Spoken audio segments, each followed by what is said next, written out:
Alors si vraiment on a une souche qui est trop affectée par la maladie du bois, donc qui a même infecté le porte-greffe, ou que la souche est carrément morte, ce qu'on va faire, c'est qu'on va venir la remplacer.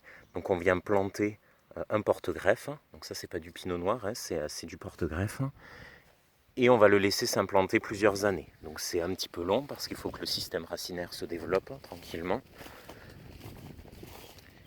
Et une fois qu'il sera suffisamment gros, donc par exemple celui-ci, qui est joli, si on regarde un peu plus près, vous voyez que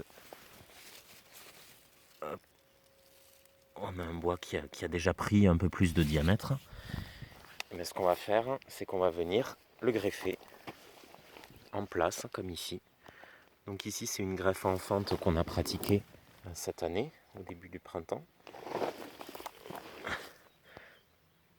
Donc vous avez le porte-greffe qui est ici, tout là.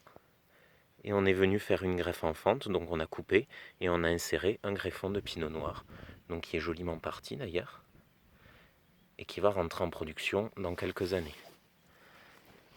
Vous avez un autre exemple ici. Donc c'est pas exactement le même type de greffe. On n'est plus sur de la greffe en fente, mais sur de la greffe en shibun. Mais c'est le même principe. Vous avez le porte-greffe ici, donc qui est bien développé maintenant. Et l'an dernier, on est venu greffer juste un petit bourgeon de pinot noir qui maintenant a pris un petit peu de vigueur et qui va être productif d'ici quelques années. Donc ça prend beaucoup plus de temps que le recépage ou le regreffage du vieux porte-greffe, puisqu'il faut que le système racinaire prenne son temps pour se développer.